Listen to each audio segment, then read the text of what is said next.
سرکار علیہ السلام فرماتے ہیں یوم عرفہ میں اللہ جتنے جہنمیوں کو جہنم سے آزاد کرتا ہے باقی دنوں میں اتنا آزاد نہیں کرتا۔ سرکار فرماتے ہیں اللہ رب العزت اپنے بندوں پر نگاہ رحمت فرماتا ہے۔ جب اللہ نگاہ رحمت فرماتا ہے نا تو اللہ فرشتوں سے پوچھتا ہے، فرشتوں جی مالک، فرمائے میرے بندے کیا مانگتے ہیں؟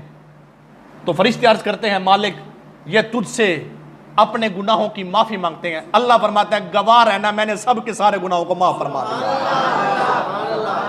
یہ یوم عرفہ کی برکت ہے۔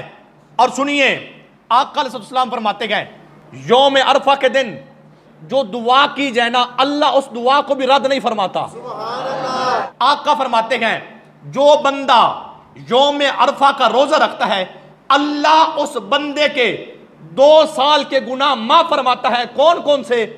1 سال جو گزر گیا اس کے بھی گناہ اللہ معاف فرماتا ہے، 1 سال جو آنے والا ہے نا اللہ آنے والے سال کے گناہ بھی معاف فرما دیتا ہے۔